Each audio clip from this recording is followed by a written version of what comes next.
Assalamualaikum dan salam sejahtera semua. Jadi hari ini kita sambung lagi. Semalam kita dah belajar mengenai aset dan liability. Apa itu aset, apa itu liability, hutang semua tu. Jadi hari ini kita sambung lagi dua komponen yang berkait rapat, iaitu faedah dan cukai perkhidmatan. Jadi cikgu akan terangkan apa itu faedah.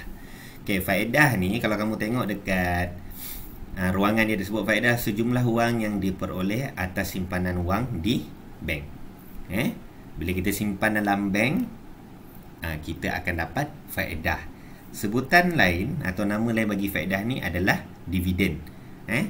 Dividen. Ada juga disebut dalam ni sekilas fakta ni, bonus atau dividen ialah nama lain bagi faedah yang diberikan oleh institusi kewangan tertentu.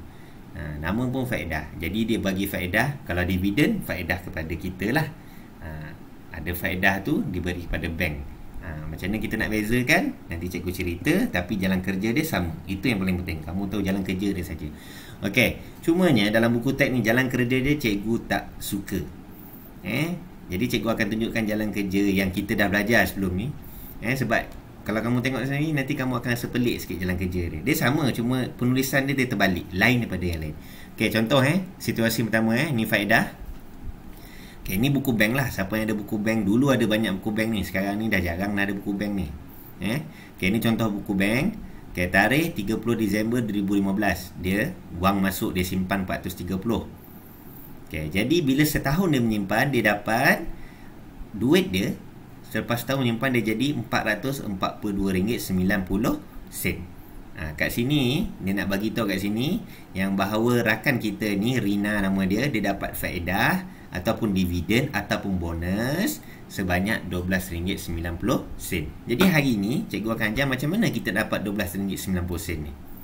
Boleh faham macam mana kita nak dapat RM12.90. Jadi kamu boleh tengok situasi ni penting ni, sebab kat sini ada maklumat yang kita akan guna untuk kita kira kejap lagi.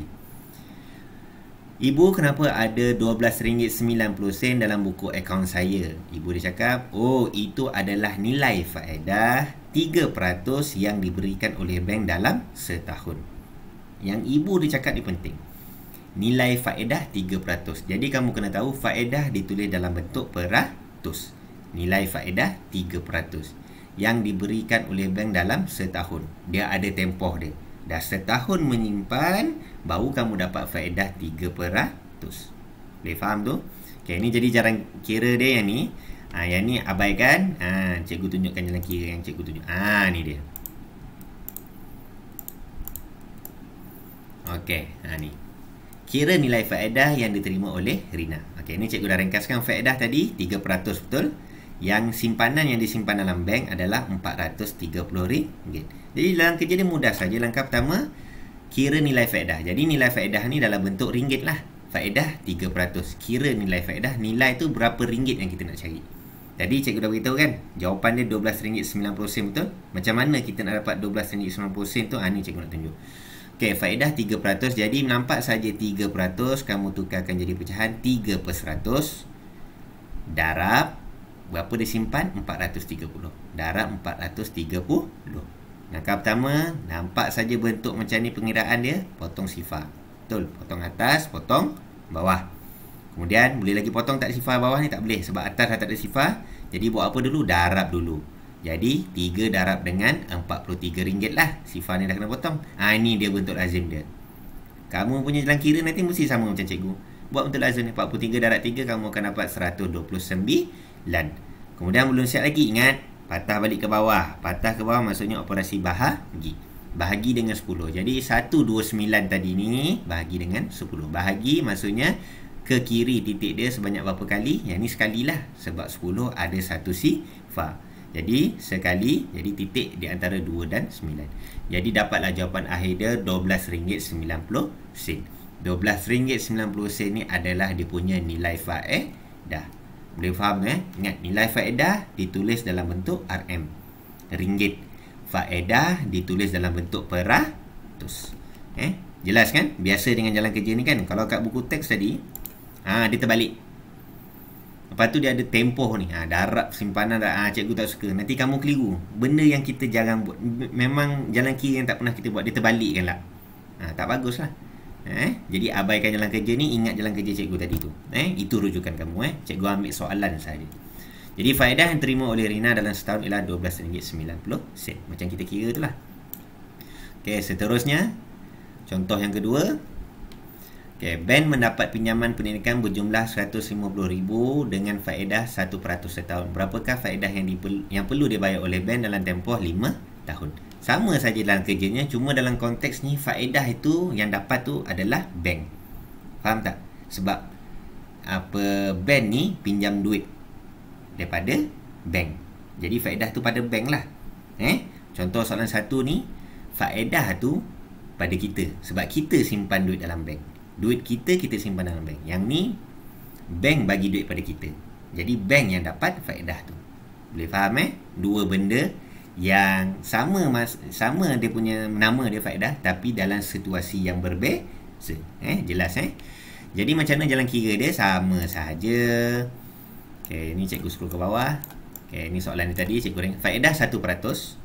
Simpanan atau pinjaman lah. Macam tadi, soalan tadi, situasi tadi pinjaman RM150,000. Jadi 1%, 1/100 darab dengan RM150,000, potong sifar. Jadi yang ni senang lah. Jadi 1 terus darab dengan 1,500. Cikgu kenapa tak ada anak panah ke bawah ni? Kenapa tak ada? Yang atas ni ada? Sebab yang atas ni bahagi dengan 10. Belum siap lagi. Sebab tu ada. Yang ini bahagi dengan 1. Tak adalah. Dah siap lah. Tak payahlah tunjuk operasi bahagi tu.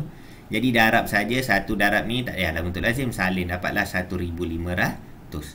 Tetapi ini untuk setahun. Soalan ditanya tempoh dia berapa tahun? 5 tahun. Jadi 1,500 darablah dengan 5, dapatlah jawapan akhir dia 7,500. Boleh jelas murid Okey, seterusnya dapatlah samalah jawapan kita tadi 7,500. Okey, seterusnya cikgu pergi kat cukai.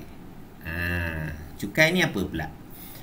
Contoh macam situasi ni tengok contoh 1. Jumlah itu termasuk cukai perkhidmatan 6%. Encik dia tanya, harga makanan hanya RM45.80. Mengapa jumlah bayaran RM48.55? Dia kata, itu termasuk cukai perkhidmatan 6%. Jadi kalau dulu kamu pernah dengar GST apa semua, itu semua cukai perkhidmatan. Okey, jadi ni contoh resit. Yang ni cerita tadi tu. Ini yang dia order, dia makan. Sate ketupat apa semua ni yang dia makan. Jumlah patut dia bayar RM45 yang dia makan. Tapi sebabkan ada cukai, restoran ini mengenakan cukai 6%. Jadi 6% tu sama dengan RM2.75. Ni kalau kamu boleh nampak lah. Kamu tengok kat buku teks kamu. Jadi dapatlah jumlah dia kena bayar RM48.55. Jadi kesimpulan ni, cukai ni kita yang kena bayar. Jadi sesuatu benda yang secara teorinya yang kita tak suka lah kan. Yelah, duit kita sendiri kita kena bayar. Tapi kita kena bayar tu sebab apa? Sebab dia memberikan perkhidmatan kat kita. Itu gaji dia lah, senang cerita. Cukai perkhidmatan sebab ada perkhidmatan. Sebab tu kalau kamu perasan McDonald, KFC dia ada cukai tu. Sebab fast food ni dia ada perkhidmatan dia. Lajulah kan. Kalau kedai restoran tak ada. Sebab apa? Masa cikgu restoran masakan panas kan. Dia tak ada cukai. Tiba-tiba ada cukai. Tak ada. Sebab makanan tu digoreng waktu tu. Macam fast food ni, makanan yang keluar laju ni, segera ni, tu maksud cikgu segera, dia ada cukai. Okey, jadi jalan kerja dia sama saja. Kira nilai cukai perkhidmatan. Macam mana kita dapat RM2.75 ni Jadi dia kata cukai tadi 6% daripada yang dia makan RM45.80. Jadi ini jalan kerja. 6% jadi 6% darab dengan RM45.80.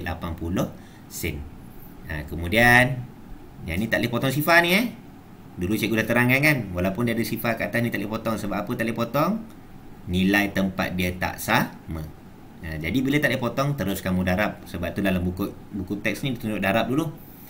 Jadi RM45.80 darab dengan 6, sifar darab 6, sifar 8 darab 6, 48, 8 di bawah, 4 naik atas, 5 darab 6, 30 tambah 4, 34, 4 di bawah, 3 naik atas, 4 darab 6, 24 tambah 3, 27. Dapatlah 274.80. Belum siap lagi, kemudian bahagi dengan 100. Anak panah ke bawah ni balik lah.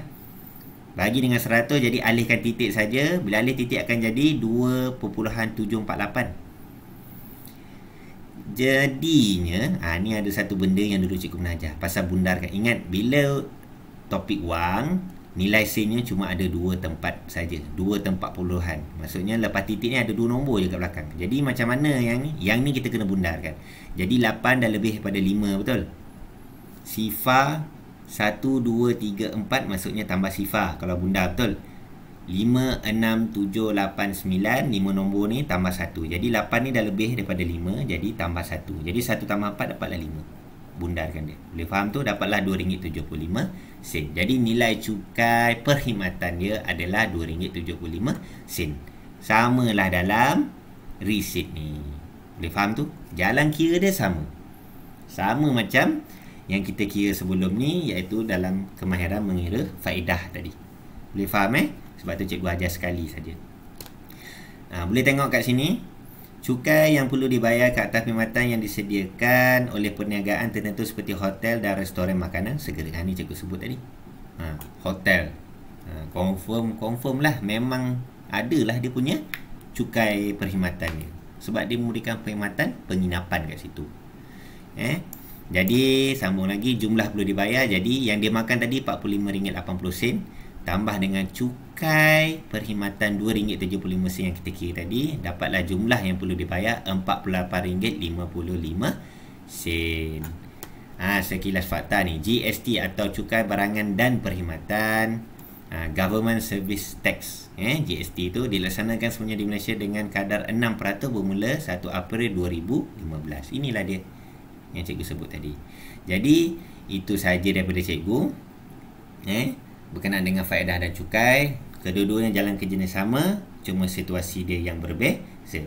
Jadi sekejap lagi cikgu akan tunjukkan apa kerja rumah, soalan mana yang kamu kena buat. Terus buat, jangan buang masa. Kalau kamu boleh tengok video cikgu ni sekarang, maksudnya kamu boleh buat sekarang kerja cikgu tu. Tolong jangan lengahkan. Okey, itu sahaja daripada cikgu. Sekian, terima kasih dan stay safe.